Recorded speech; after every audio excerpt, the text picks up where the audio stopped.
right behind me is the downtown Marshall, North Carolina, historic downtown, and you can see the French Broad River right here behind me. We're going to take a tour, my friend Fleming and I, all the way through the town. We're going to show you what we're seeing a full 36 days after the storm. It doesn't look good. I'm going to be honest with you, like, it looks like the storm just rolled through yesterday or the day before. There's just trees down everywhere. I mean, you can see just mud everywhere. Obviously, this was all underwater, including these bridges right here, all underwater from this water right here. So you're talking like a good, it's got to be 25, maybe 30 feet of water that came up in the storm. This is called Blennerhassett Island in the middle of the French Broad here. This building you see, this is kind of the only building that they had on the island. It was originally the high school in Madison County. Previously was kind of a hippie commune, kind of a place for people to congregate for events, and now it's become a staging area for disaster relief. You know, obviously this is the center of downtown Marshall, and you've got the Madison County Courthouse right here, and then you can see on the right past that shipping container, the black sign, that is the jail, old Marshall jail that was built in 1904.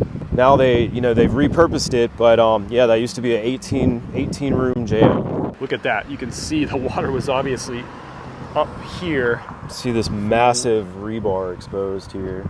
That's crazy. Same thing like right here. You can see the mud from the water being up this high. That is wild to me. It is so far down to that water. I mean, let's see. Look at this.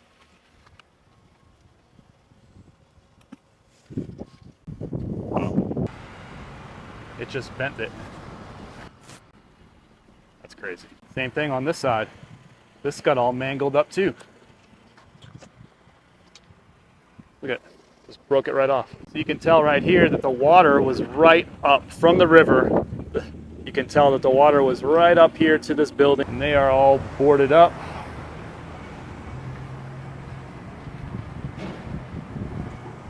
I mean, signs of progress in here. You can see some demo work happened in these buildings already, but there is just so much work to do. We're 36 days.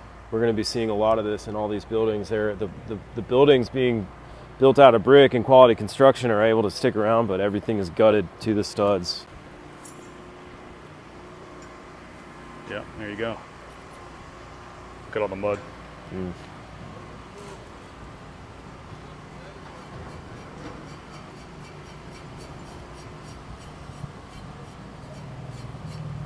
Chai concentrate.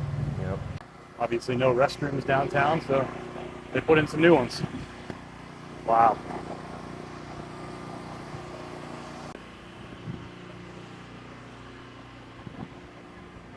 So we're coming up on Madison County Brew House, pizza and brewery.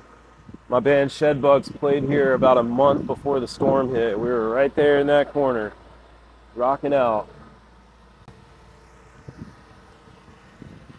Damn. Wow, so was the water all the way up here? Yeah, oh yeah, it came all the way over here. That's crazy. I mean, we've got to be probably 50 yards from the river at this point, and way above it, by the way. Here's where they mark the date and time that they checked the building. It's a shame, a small business, a dentist office. Look at that. Oh wow, look at these apartments. Man.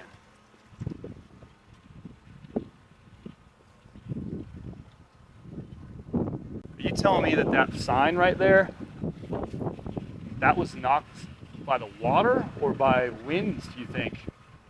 Water couldn't have been up that high, was it? I don't know. Probably, I don't think it was that high, but I don't know.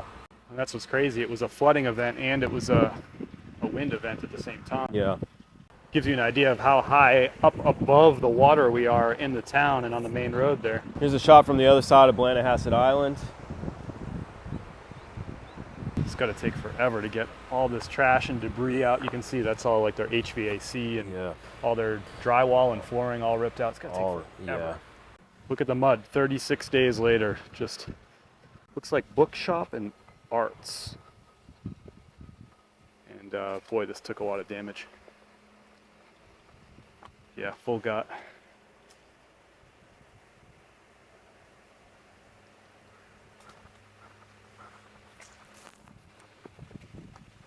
window out. Look at that. Just massive piles of debris stacked up. That looks horrible. I mean, that looks like it was just brought here by the storm. Yeah, that was 100% picked up by the water and left right where it is. Just nobody's had a chance yet to clean up stuff like that. It's just not a priority. Right. Look at this, Fleming. Roof just totally sunk in. Water right up through the windows. Look at how high these debris piles, you can see Fleming in the foreground. That was just all picked up by the river. God knows where this stuff came from and just dropped right there. Look what it did here to the edge of the road, kind of carved out. Yeah, that guardrail is just completely torn to the side. Oh my word. The debris. And this is 45 minutes north of Asheville, the same French Broad River that flooded River Arts District. Probably has debris piles all the way up, all the way from Asheville and even south of Asheville. So this here is actually a pretty sad shot, but I have to capture it. You can zoom in here. That sign says, "Welcome to historic downtown Marshall." So this is all new rocks that have been rock and gravel that's been laid down since the storm. This was all washed out.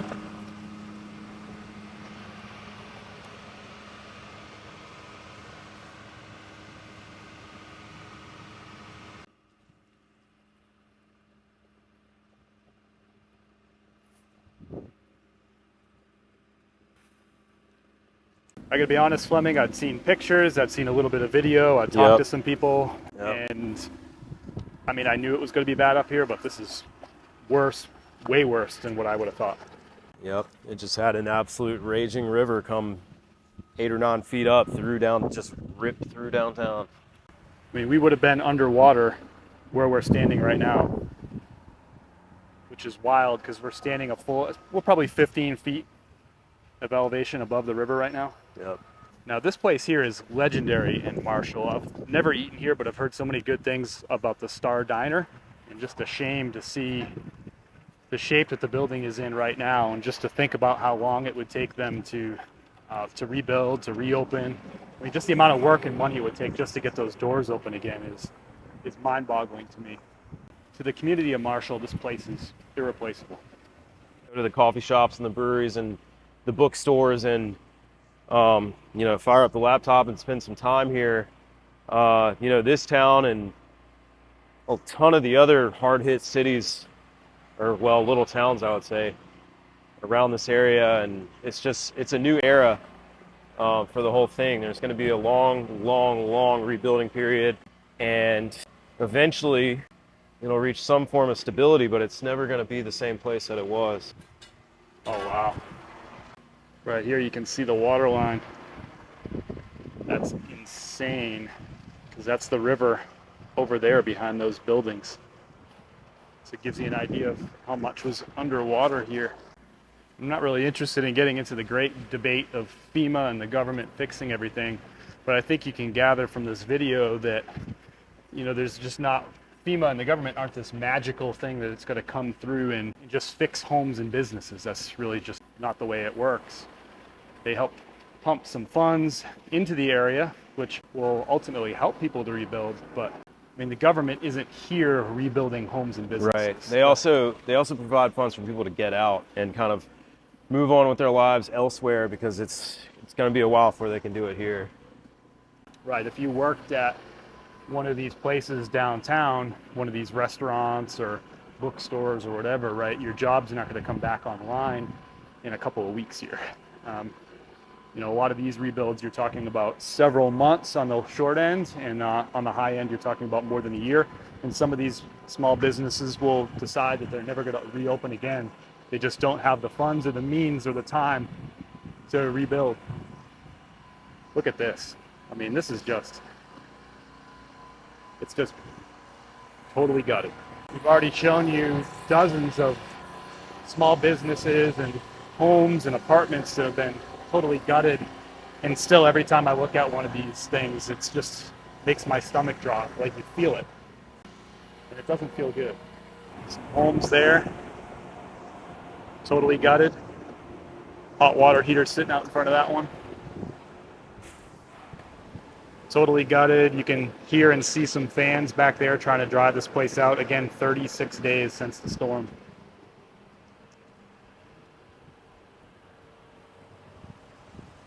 It's hard to tell what a lot of these businesses once were, except for looking at the signs. You want to see a super ironic sign? French Broad Chevrolet. That's the river that caused all this.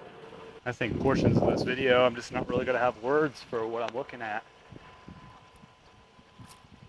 Just have to let the images, the video, do the talking.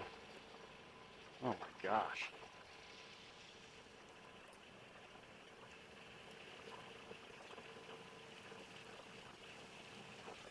Wow.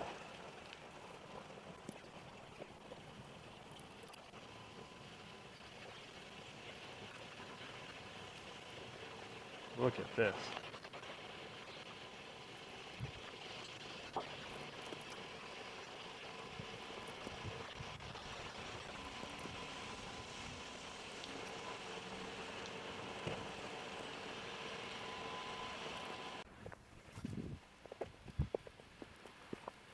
Gosh, this is hard to look at. You can tell that that power pole was replaced. And there was the old one. Oh my God. If that doesn't show you the power of water, oh man. I don't know what does. It's hard to put into words. We're gonna walk up over here so you can see where the river actually was on the other side of these railroad tracks. And there's the French Broad River. Right there, you can see destruction on the other side of the river too. So it obviously hopped up over these railroad tracks down into the town this way and just rushed through all these buildings. It's pretty flat. I mean, that's a good, what, 15 feet down? Oh yeah. They must have had to rebuild this wall. This is all new gravel, I would imagine? Yeah, it looks brand new gravel. I assume the rail bed just got washed out. Wow, it looks like the back of that building just got ripped right off. This is the same French Broad River that ripped through Asheville, North Carolina, the River Arts District. We're about 45 minutes north of Asheville here. Same river, same water. We're actually downstream from Asheville. So the water went through Asheville, wrecked the River Arts District, and then came up through here, through Marshall, and wrecked up this area. And then moved on to the next victim, which is Hot Springs, North Carolina, just a few minutes from here. That's just wild. Look at how high up the debris is on that tree. You can see how the river messed up this rail bed here. You can hear them doing some work in here in this building. Yeah, there's not going to be a train coming along these tracks for a while. Clickety-clacking just with our own weight going over it. Yeah. Yeah, they might want to put that one back first. Yeah, look at that. Wow. This was the Marshall newspaper right here. You're kidding.